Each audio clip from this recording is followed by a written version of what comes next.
पिछले एपिसोड में आपने देखा कि बैरेक टाउन में रहने वाली एना नाम की एक लड़की पिछले कुछ महीनों से बहुत अजीब बर्ताव कर रही थी।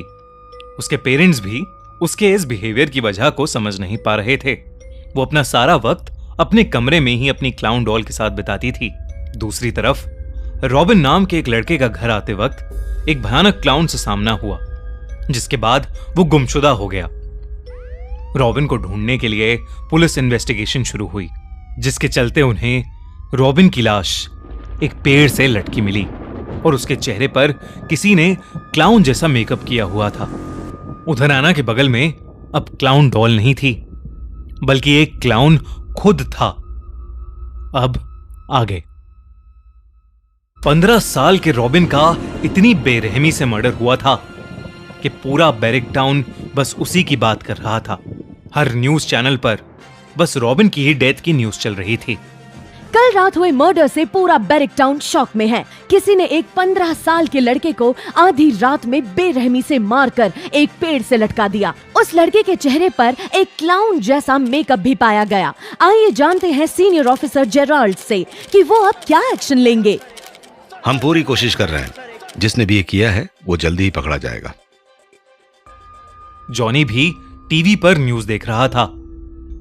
जॉनी रॉबिन का दोस्त और क्लासमेट था।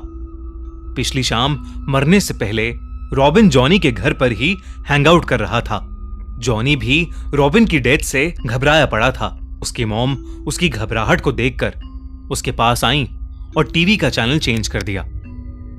बेटा, ये सब न्यूज देखना बंद कर। हम जरा रॉबिन के पेरेंट्स से मिलकर आ रहे हैं। तू बिल्कुल भी बाहर मत जाना, ओके? जॉनी के पेरेंट्स रॉबिन के घर के लिए निकल गए और जॉनी फिर से टीवी पर न्यूज लगाकर बैठ गया। लेकिन कुछ ही देर में टीवी के सारे सिग्नल चले गए। घर की लाइट्स भी अचानक ऑफ हो गईं। टीवी भी बंद हो गया। लेकिन अचानक टीवी दोबारा ऑन हुआ। टीवी की स्क्रीन पर जॉनी को जो दिखा उसे देखकर वो सुन्न पड़ गया। टीवी की स्क्रीन पर वही भयानक क्लाउन था। Hello, surprise surprise. टीवी पर उस क्लाउन के हंसते ही घर की सारी लाइट्स फ्लिकर करने लगी। जॉनी सुन्न होकर टीवी स्क्रीन पर उस खौफनाक क्लाउन को देखे ही जा रहा था कि अचानक वो क्लाउन टीवी के बाहर आ गया। Twinkle twinkle little star.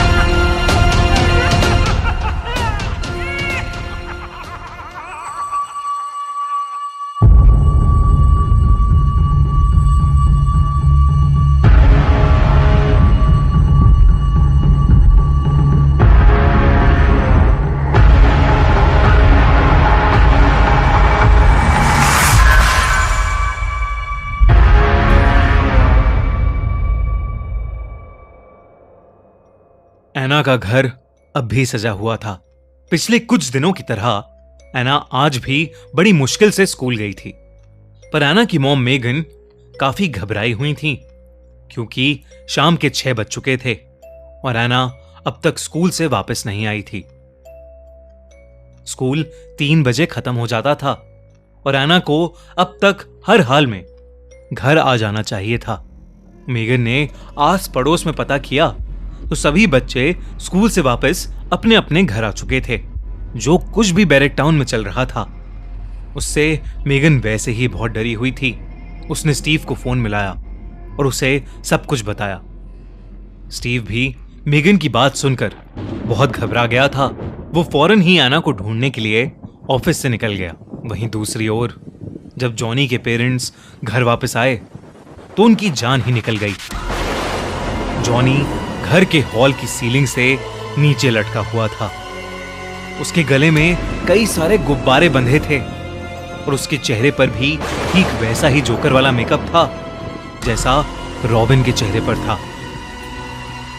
Barrack town में एक और मर्डर हो चुका था।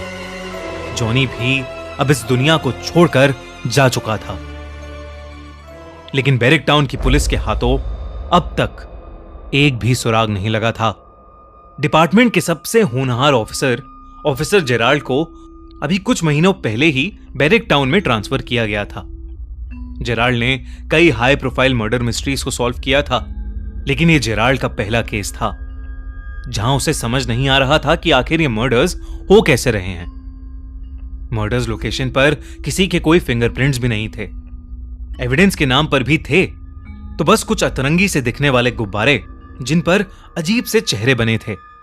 खैर, जेराल्ड को जो सवाल सबसे ज्यादा परेशान कर रहा था वो था उन बच्चों के चेहरे पर एक क्लाउन का मेकअप।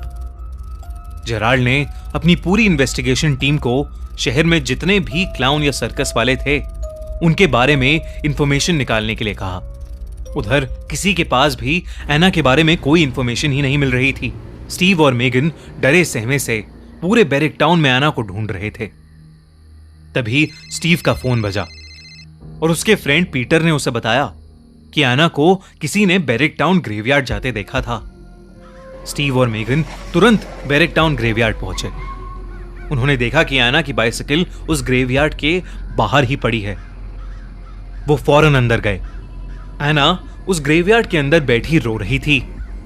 उसके मुंह पर लाल पेंट से एक लंबी सी लाल लाइन पेंटेड थी, जैसे किसी क्लाउन की स्माइल बनी हो। उसकी आंखों के पास काला पेंट था जो एना के आंसुओं से अब भी गीला था। मेगन ने घबराई हुई एना को देखते ही कस के गले लगा लिया। एना के पेरेंट्स उसे वापस घर ले जाने लगे। ग्रेवयार्ड से निकलते हुए एना ने जब एक नजर पीछे घुमाई तो उसे ग्रेवयार्ड के अंदर वही क्लाउन दिखा जो एक रात पहले उसके कमरे में उसके साथ नाच रहा था। उसने एना को मुस्कुराते हुए अपने हाथ के इशारे से बाय कहा। एना ने कुछ रिएक्ट नहीं किया और बस उस क्लाउन को देखती रही। तभी अचानक जोरदार बारिश शुरू हो गई और बिजली कड़कने लगी।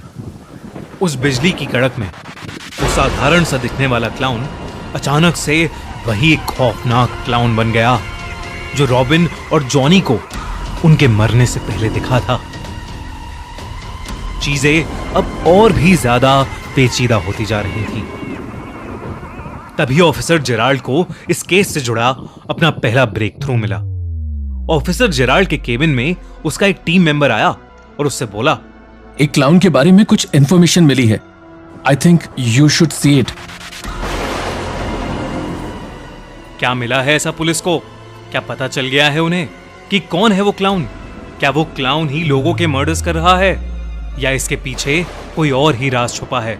और एना का इन सब में क्या रोल है? उसके साथ उस ग्रेवयार्ड में क्या हुआ? क्या एना का डॉल वाला क्लाउन और वो भयानक क्लाउन एक ही हैं? ये सब